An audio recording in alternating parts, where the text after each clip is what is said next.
मैं अयोध्या नरेश दशरथ पुत्र एवं प्रभु श्री राम का अनुज लक्ष्मण महापंडित महाज्ञानी रावण को गुरु रूप में सादर प्रणाम करता हूं। आयुष्मान भव लक्ष्मण। कहो, अपने जीवन की इस अंतिम बेला में मैं तुम्हारे किस हित की पूर्ति कर सकता हूं?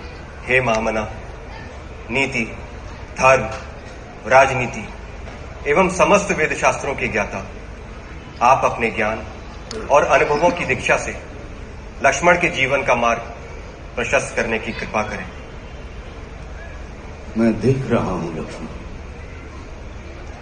कि तुम एक योग्य शिष्य की पात्रता लेकर उपस्थित हुए। अस्तु, मैं अपने जीवन के कुछ अनुभव तुमसे अवश्य साझा करूंगा। हे सुमित्रा नंदन, अहंकार चाहे सत्ता का हो या सौंदर्य का, शक्ति का हो या भक्ति का, धन का हो या धर्म का, वो बड़े से बड़े विश्व विजेता को नष्ट कर देता है। इसका प्रत्यक्ष उदाहरण ये त्रिलोक विजेता, विद्या विशारद, महापंडित रावण है। अहंकार में तीनों गए, कुल, गौरव और वंश। ना मानो तो देख लो इस रावण का अंत। लक्ष्मण, रावण को अपने ज्ञान का अहंकार था और तुम्हारे भाई राम को अहंकार का ज्ञान था। लक्ष्मण,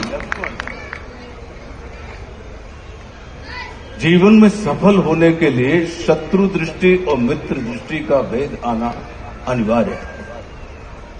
मित्रता भले ही अपने समतुल्य या अपने से निम्न स्तर के व्यक्ति के साथ कर लेना, किंतु शत्रुता सदैव अपने से योग्य व्यक्ति के साथ ही ठानना। क्योंकि ये जगत हमारे व्यक्तित्व का आकलन हमारे मित्रों को देखकर नहीं, हमारे शत्रुओं को देखकर लगाता है। जितना बड़ा और गरिमापूर्ण हमारा शत्रु होता है, उतने ही बड़े और गरिमापूर्ण की ख्याति को हम प्राप्त होते हैं।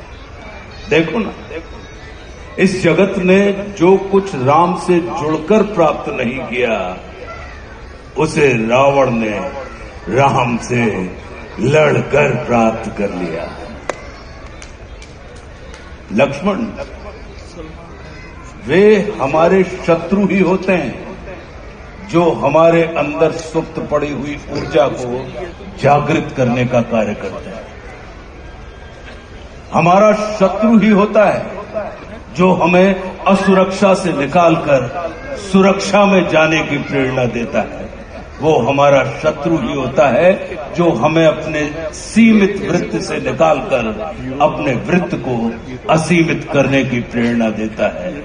इसलिए शत्रु तिरस्कार का नहीं, नमस्कार का पात्र होता है। कभी अपने शत्रु को नमस्कार करके देखना, वो तुम्हारा परिष्कार कर देगा। लक्ष्मण,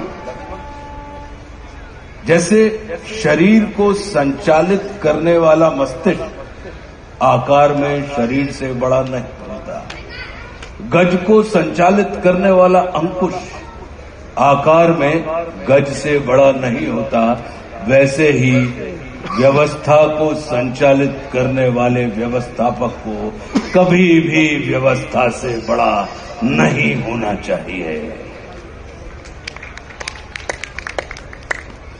ये सारा नीति ज्ञान तुम्हारे भाई श्री राम तुम्हें स्वयं दे सकते थे, किंतु उन्होंने तुम्हें मेरे पास भेजा। जानते हो क्यों?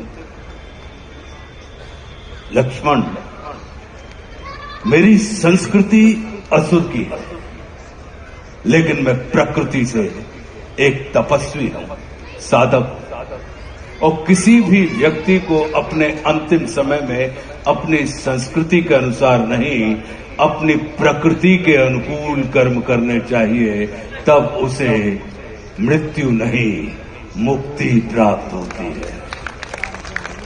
और राम रावण को मारना नहीं, तारना चाहते हैं। तभी तो उन्होंने मेरे अंतिम समय में मेरी प्रकृति के अनुकूल उपदेशात्मक कर्म करवाकर मेरी मुक्ति के मार्ग को प्रशस्त कर दिया। आने वाले समय में ये जगत कहेगा कि त्रिलोक विजेता, विद्या विशारद, महापंडित रावण की पराजय का एकमात्र कारण है कि उसके पास लक्ष्मण जैसा भाई नहीं था।